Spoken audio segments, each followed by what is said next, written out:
outside of it over the last 20 years. Those are the kind of metrics you can't track with numbers.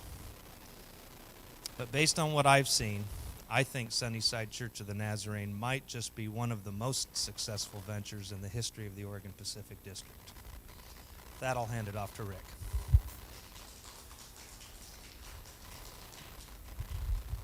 Yeah, that's great, Ed. I feel the same way. I mean, Sunnyside has been since it started.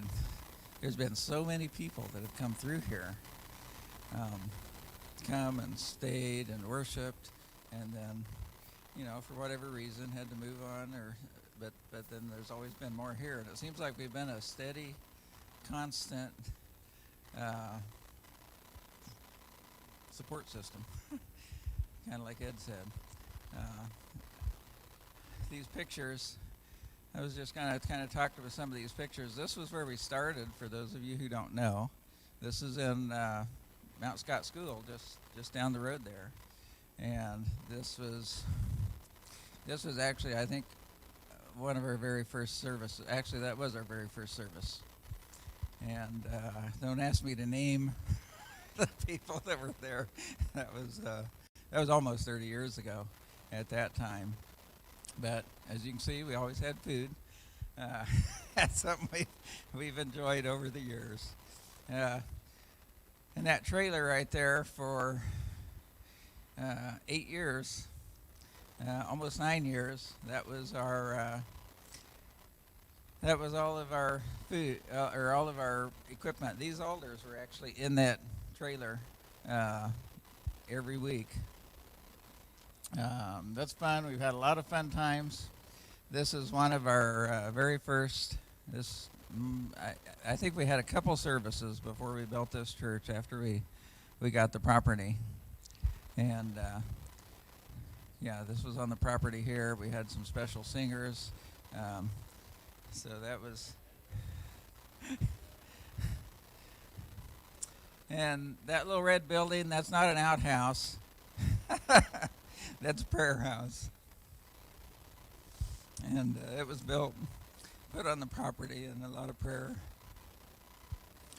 went into this place. That was a few years before we built the church. We want to talk about the, for those of you who were involved, we have, I think here today, and I know online, there's still a number of the original people here that were involved when the church was built. And we had a 3-year building campaign. It was labeled "For Such a Time as This" was kind of the motto. And we were challenged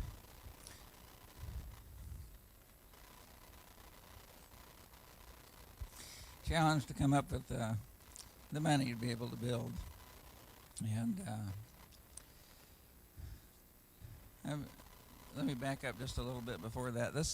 The church itself, as Ed kind of hinted to, is a real miracle.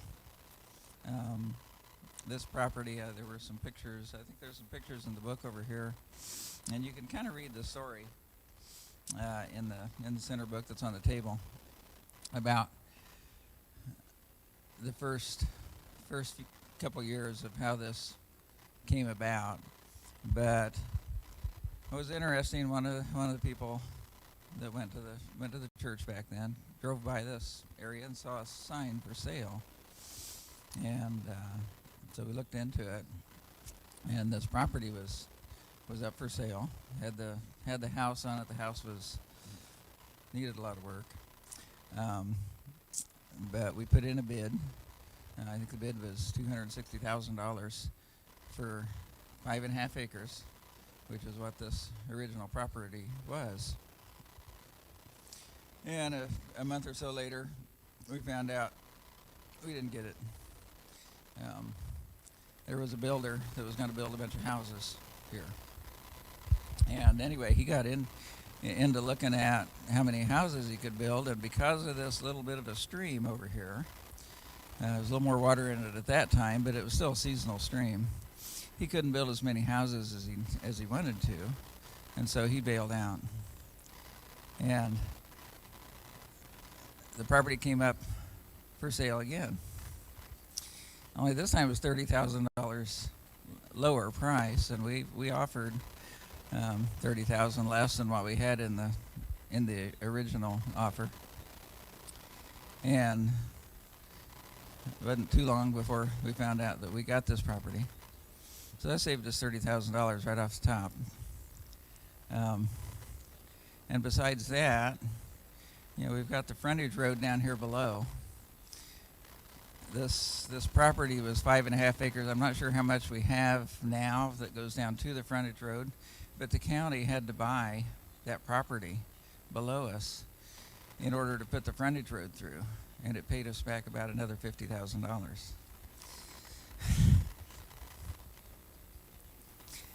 I'm sure that we were a little church in a school. We didn't have a lot of money, but that money that the county gave us for the bottom part of the property helped us to put a lot of money down on a down payment, and it made it to where this property was available.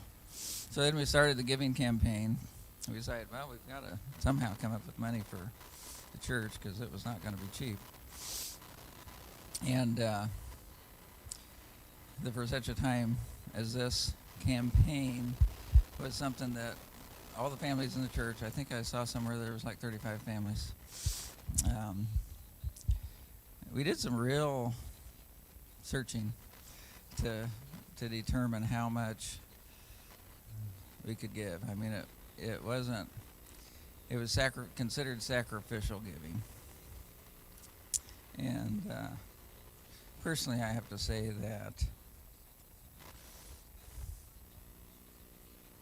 that was a real miracle too. I know everybody gave what they could, maybe more. But personally, I have to say that what I pledged was impossible to give. It was literally impossible. And yet it happened.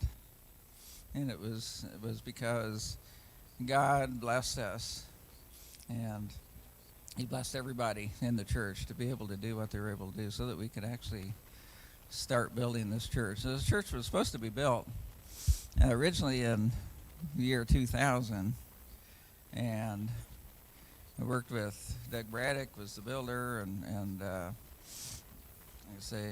Jim Scarth was the guy that went to the county and did all the permits and all that kind of stuff.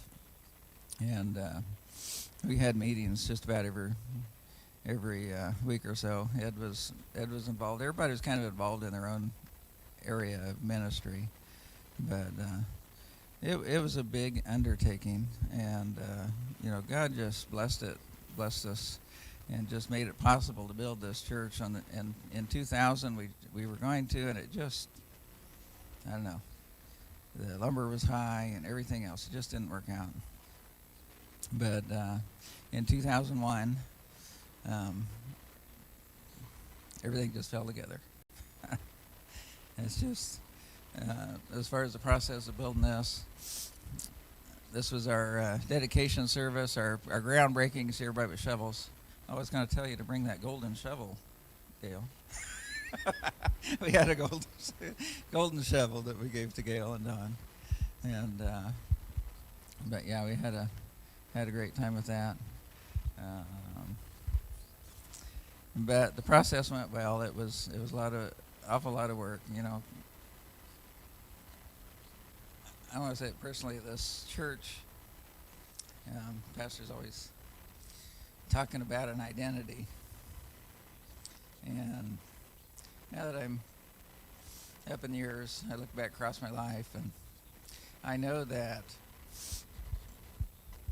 this church was something that God planned for my life from day one.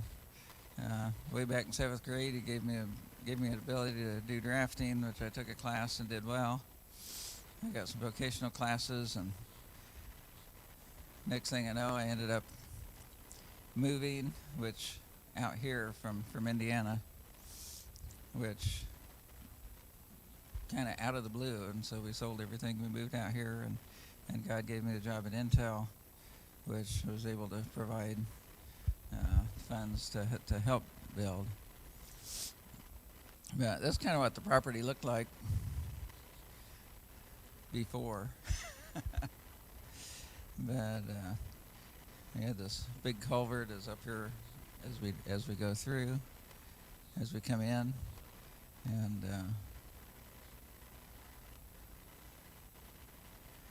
it was quite a process. Anyway, I'm really not going to say much more. You know, I just have to say that God has blessed, I think, everybody involved in the building process and in this church, and I'm just thankful for everybody that's here, and I know that we'll continue on as long as He allows us to do that.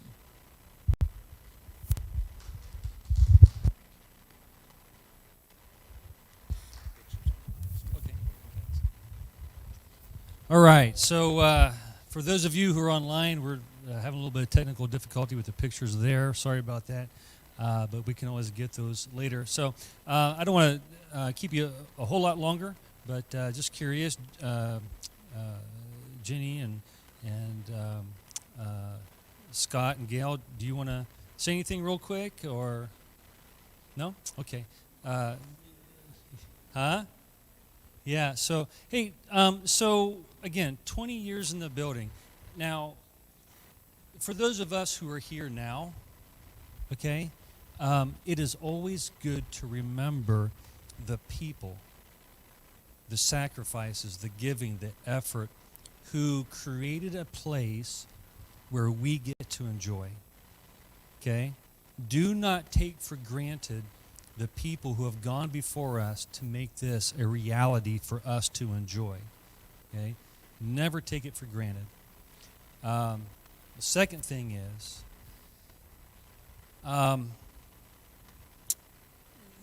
there's still a lot of sacrifices and effort and time that is needed to make this a reality, right? There's still a lot of stuff that needs done at the church and for the church and because of the church, okay? Just keeping it real. Some of the folks who have been here since the beginning getting a little tired. I've been doing this for 30 years. That's a long time to serve the church, which then means there comes a point when they're like, okay, I'm done, right? Just being real. And so some of us, okay, and again, out there online, are we done with online? Okay, we're still online? Okay. It is time for the proverbial to step up. Okay, there's a time when Rick and Pat and others are like, okay, it's time for me to step down. It's time for others to step up. And I'm just telling you, just being honest, if nobody steps up into those positions, it's going to change a lot of things, right? So just be mindful of that there is a place for you here at Sunnyside. And then the last thing that I want to say regarding this is we've just looked at the building. But when you look at other pictures that, wow, there was a lot of people involved.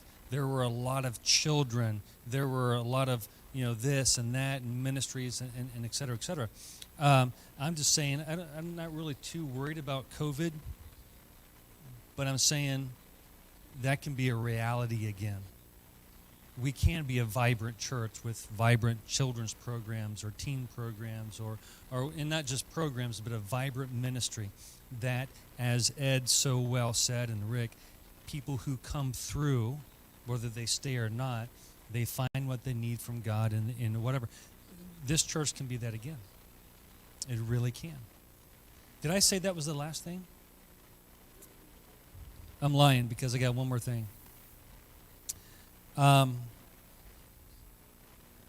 we have about $82,000 left to pay on this building. In the scheme of realty, that's not much. If we keep going as is, we'll pay this off in about 4.5 years, right, Pat? 4 years, 2 months, okay? Pat is like my wife. She's kind of sneaky. She's been sliding extra money into the mortgage for years without us knowing it. I don't know where that, it's not in the budget, so I don't know how you're doing that, but that's helped tremendously. Think about that, $82,000. If we start sneaking a little extra more money into the mortgage, we could get this thing paid off quick, right? And then, wow, that opens us up to do some things that we haven't been able to do. Because that, how much is, what do we do a year? 20,000 a year, right? That's a part-time position right there, you know? So anyway, there's a lot of things we could do. Anyway, I don't want to keep you. Appreciate you being here, folks. Go look at the pictures. Just say thank you to the people who have made this place a reality. Okay?